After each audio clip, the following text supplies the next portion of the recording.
2021 was for me two things at the same time. It was a year of recovering from and having physical and mental sequels of everything I went through in 2020. And at the same time, it was an amazing year of turning my whole self around and my whole business around. And I think 2021 is a very positive year on that front. Even if I still feel like I'm recovering from a lot of things, because a lot of things don't. And I told you the problem with people like me, the problem with having intelligence and a very good memory is that because you don't forget things, they come to you every day, all the time. And in everything you do, there's always like the source of whatever is a trauma for you, and it takes a long time to pass things. Like it can take me 5 years to forget the things that I've been through in 2020. So it's not handicapping, because it's just thoughts, and it's just a mild anxiety that just accompanies me all day long. But at the same time, when I look at all the numbers, when I look at everything that I've accomplished, when I look at me in 2018, I'm a singer performing, going in countries, performing, getting paid, performing, and making, I would say, 40% of my money from performing and 60% of my money from YouTube, from Spotify, iTunes, etc. And starting in the beginning of the pandemic, I completely decided to switch my whole.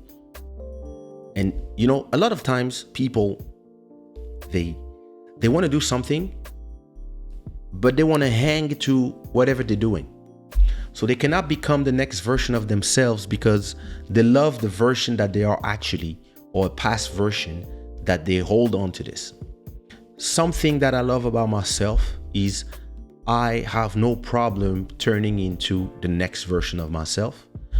So I look at my past, not like something that I have to forget, but that's something that I can learn from, or something that I can, there's something that I can learn from, something that I have to, move away from, etc.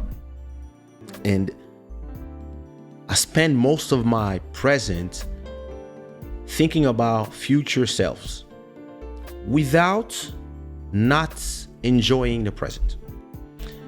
So when the pandemic arrived and we got stuck at home for 6 months, instead of saying to myself, oh my God, my business is fucked, I said to myself, 60% of my business could become 90% of my business.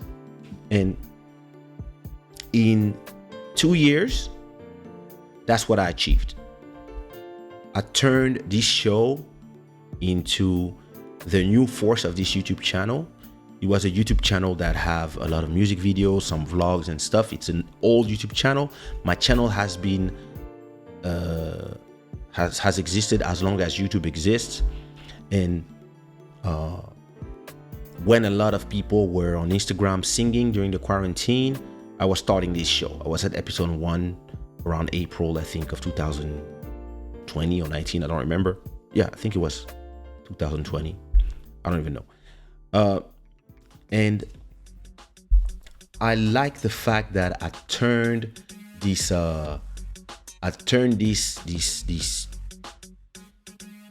my whole digital endeavors into my main business now. And it's not one business. I have the Spotify money, I have the iTunes money, Apple Music, the Tidal money, the Deezer money, the YouTube money, the Shada money, all this has become my main thing. And when the world opened again, I've seen that a lot of artists didn't learn nothing from 2019 and 2020 because all they wanted to do was to go back and perform.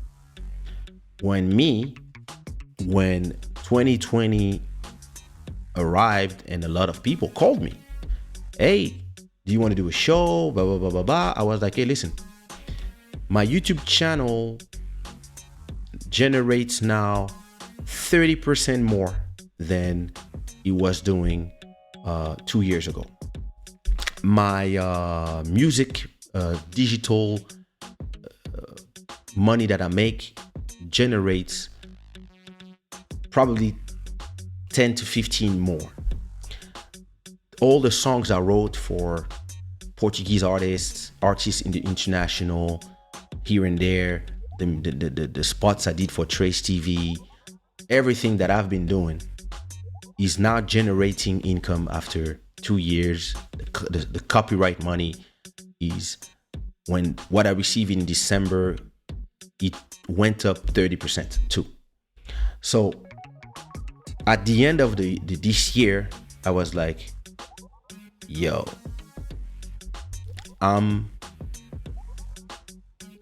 things are great. Financially, I was like, yo, like everything that I did is amazing, and it's giving results right now. And a lot of this comes to me seeing everybody rushing to go and perform as much as they can to try to make up for the lost revenues from the last 2 years. I'm like, okay, these guys didn't get the memo. And because look, all we needed was a new variant, and all of a sudden, back to everybody being stressed and me making more money, because I decided to just become the next version of my brand, Kaysha. And I received calls to go perform in Luxembourg, to go perform in France, to go perform in around Europe, even here in Portugal.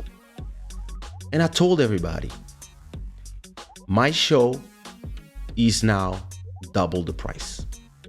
Same thing in Africa. My show is now double the price. And I did only one show, and it made me more money than I would do in 3 shows normally. And I was like, perfect. Just with this one show, I'm fine. And if I did like 3-4 shows like this per year, that would be perfect, because when you decide to move on with your life and you decide to move on with the version that you want to be of yourself, you have to let go something. Because if you don't let go something, you will continue not making space for the new things. And it's something that I'm good at. I know how to make space for the new me.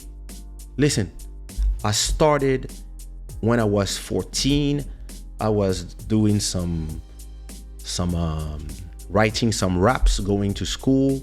At 18, I did my first show in Brussels after winning Monsieur Écume de Nuit 1992. So in 92, I did my first show ever. And then I was like, yo, this is what I want to do in my life. This is what I love doing. I love rapping. I like to rap.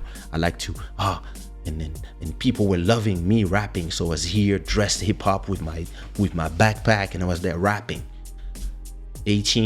From 18 in 1992 until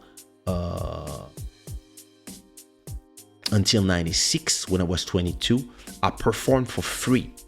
I never got paid nowhere, but I performed for free every Friday, every Saturday, in every party between France, Brussels, the Netherlands, and Germany. I was just there, drive somewhere, perform, go ask people if I can do a freestyle just for 2-3 minutes, and I would do this. Around 96, I meet Jean-Michel Rotin. I did some track with Nichols in 94, 96. Jean-Michel Rotin, I met him. He tells me, I need you to perform on my album. I need you to do 2 raps. I do those 2 raps, then I go in the US. I work for Vibe magazine. I work for the website of Vibe magazine. I work for Street Sound magazine. I come back from New York after 3 months. When I come back, Jean-Michel asked me to come on stage. We on stage performing for all his fans. I come on stage, everybody yells. He asked me, do you want to go on tour with me? At that point, I really want to be a rapper. All my heroes are American rappers, so I rap in English. I'm in France. I go on tour with Jean-Michel Rotin. That's where I'm in Martinique. I'm in Guadeloupe. We stay there for 3 months. I hear a lot of zouk. I start making out with lots of girls from Guadeloupe and Martinique. So yeah, instead of having sex on Jodeci, now it's on zouk music. So I'm like, hey, this is interesting. So at the point I'm cooking some beats, because I'm a beat maker before everything. I'm cooking some beats, and boom, one day I do a zouk beat with this hip hop flavor. Everybody's like, oh, interesting. I released my first album, and I thought my first album would be a rap album. I end up doing a rap album, but I rap on zouk beats instead of rapping on hip hop beats. And I become the #1 zouk artist in 98. I sell more records than everybody. And we are in 1998. I've been in the West Indies on holiday once in 92, but the first time I really performed and people knew me as an artist was in 96. 2 years later, I'm the #1 zouk artist with an album that for me was a zouk album. It was a rap album, but for everybody it was like, yo, you the king of zouk. I was like, king of what? That's 98. 5 years later, my third album comes out. I'm not a king of Kizomba. I'm not from Angola. I'm not from Cape Verde. I'm not Portuguese. I mean, yeah, I'm 25% Portuguese, but you see what I mean? So at a point, I'm like, you know what? I'm not a rapper anymore. After 2003, I'm like, I'm done rapping. And I do One Love. Listen. Yes, I have melodies in my head, but I'm not a singer. I'm like, you know what? Fuck it. Give me some auto tune. We'll see what people say. My album, again, is the #1 album because of me singing. And now I'm performing, and now everybody's like, oh my God, you were such a great singer. And I'm like, a great singer? And I never sing before. I don't even know what I'm doing. Listen, it's amazing. Oh, okay. And by 2004, as I have On Dit Quoi becoming the #1 song in Africa, and One Love becoming the #1 song in the Portuguese-speaking Africa, On Dit Quoi in the French-speaking Africa, and then taking over the world, I'm also the biggest producer in Afro-Caribbean music with Sumia's album, Eligio's album, Abeje's album, and now I'm a household in just production. And now I'm also a publisher, and I'm doing all those things. And at the same time, I'm still a singer, and I'm still performing around the world. And in my head, I'm like, okay, one day I'm going to have to let something go so I can concentrate on something else. This is what I'm going to.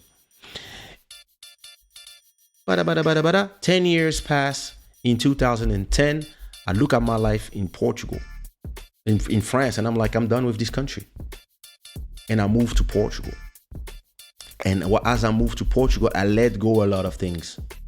I let go so many things that because I'm ready to move to the next phase of my life, the next phase of me. And now I become a new self again. And I continue like this until at a point I even raise the prices of my show so that people who really want to hire me, and everybody else abandon, because I need to have space to do something else. I need to have space to focus on building my digital business, because I don't want to be stuck in a place where if I don't do a show, I'm fucked. And this is actually the decisions that I took in 2012 saved me from the pandemic in 2019, 7 years later. So I took those decisions because I just felt like I will not be performing my whole life. Time continues going. Pandemic hits. I have 9 albums under my belt. I've been working on my second album for 2 years already. And I'm happy to say that today I finished the mix and mastering of the album. It's uploading now, and it will be released on the 18th of February for Valentine week. And 2 years ago, I was like, there's a pandemic and we stuck at home. And instead of crying about the shows I'm not doing, like everybody around me, what I'm going to do, I'm going to do something else. And this something else is what you're watching now. And I just moved again my brand to a new territory, which is, I don't even sing here. I just talk. I talk to people. I talk to a camera from my living room. And I used to, when I was 18, I used to be in my head, oh my God, like I'll be the biggest rapper. I'll be this, I'll do this, I'll play on the biggest stages, and I'll do this. I'll play one day, I'll play in front of 100,000 people. And you know what? I played in front of 10 people. I played in front of 100 people, 1,000, 10,000, 100,000, 150,000, I think is the maximum that I played in front of. There was this stadium that was huge, but I played in more than 100 countries. And I arrived to this point where I was like, listen, mission accomplished. The mission as a performer is accomplished. So yesterday I said something to somebody and he was shocked. I told him, if I never do a show ever again, I'm cool. He was like, what? I was like, yeah. I performed so much in my life. Like, I started performing, I think I started singing in front of people. I was 14. I'm 48. I mean, soon. There's nothing, I mean, it's not that I don't like it anymore. It's just that I'm ready to let go this part if I need it to make space for something else. So listen, every time I'm here, I'm here for an hour, 2 hours, 3 hours, or especially on Sundays. If I had to perform every weekend, like back in the days, I wouldn't be here on Sundays. I wouldn't have the time to do it because I would be traveling whenever I want to do a show, or I would be in the studio so I wouldn't have time to do what I'm doing right now. So my YouTube channel would still be at the same revenue that it has been for years. I made the revenue of this YouTube channel 30% higher. Why? Because of everything that I decided to do, which was go full in digital. And for this, I had no problem leaving something else behind. And I believe that this is the problem with a lot of people. They're scared of leaving stuff behind because they're scared of the unknown, or they're scared of losing something.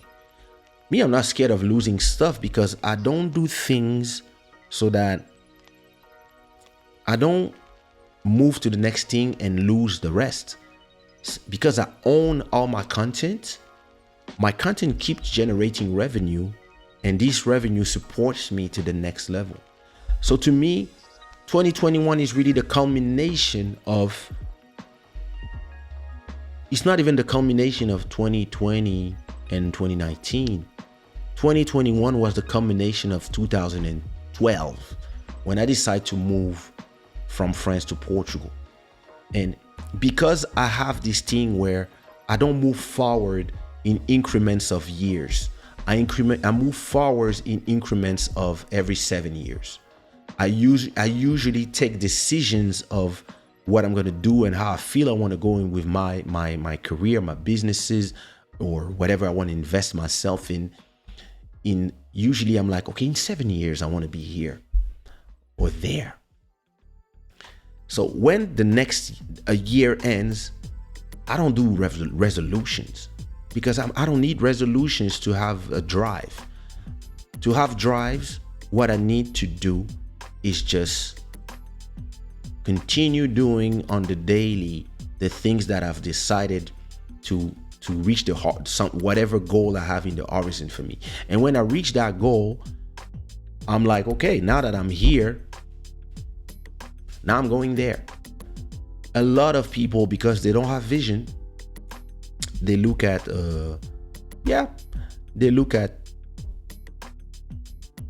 what they can do in a week or for the end of the day, and then they go to sleep, and then when they wake up, they just like live, survive another day. And this is why they get frustrated when all of a sudden the world is, they have to change their world because they don't know what to do. So to me, 2022 is just a continuation of that, continuations of where I'm pushing myself. Like, back in the days, like I was saying, when I was thinking about my career, I was seeing myself on a stage. Today, when I think about the future, I see myself in front of this camera, and I'm thinking of, one day I'll have a room just for this. One day I'll have in my next apartment, I will have an office that will also be my club Shada place. I would have put some logos, etc. Like, this is how I'm thinking of these things. On the contrary to a lot of people who keep trying to stay whatever they were. So that's, to me, 2022 continues to be uncertain because of health issues. And for this, I will not mind having as many shots, that as long as it's not dangerous. Listen, if I have to get a booster shot of the 2 doses I take, and take a 3rd dose now, and maybe a 4th one or 5th one, maybe I'll tell them, can you put something like make my dick grow a little bit bigger every time, like, or something like that, like, oh no, or maybe lose some belly fat, like can you do, like, since we're doing it.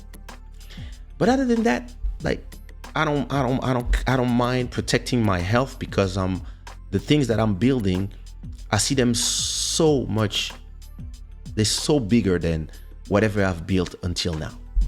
Like, the things that I see, the type of place where I want to live in the future, the type of things, like, when I see where I come from and where I arrived, and I'm like, okay, great, I'm not done. So now I'm like, okay, great, I'm here. Now I'm going there. Listen, when I moved to this apartment, I was like, wow, this is the biggest apartment I've ever seen.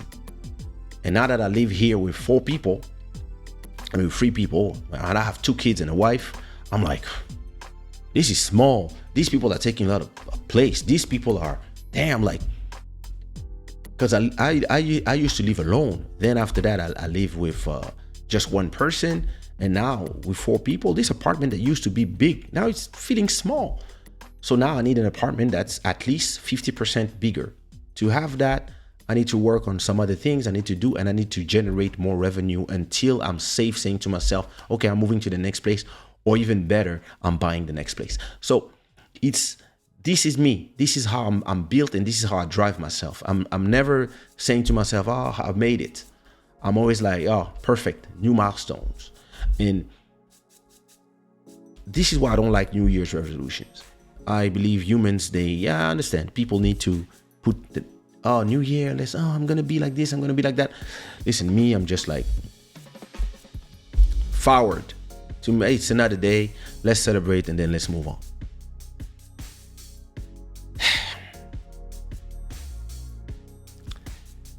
So what was the chat saying? 2021 was half and half.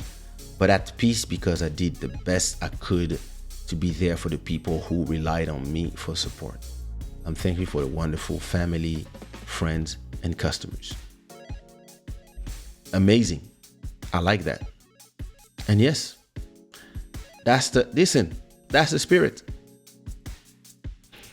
You can be proud of you, Kay. Truly, I think you're an example of perseverance, achievement, how to use your own creativity to make a business of it and be your own boss, be productive and talented. Thank you so much.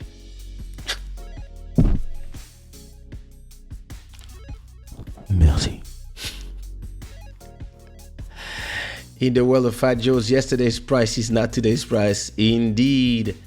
And you know, these people, when you give them the new price, they're like, what? I used to pay you 1,000. How come you are 10,000 now? I'm like,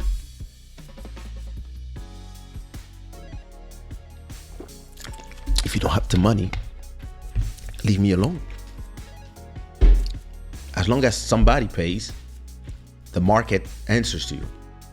If you fix a price and nobody pays for it, the market is telling you something. Come down, come back down from whatever you dream you are. But if somebody is willing to pay it, listen.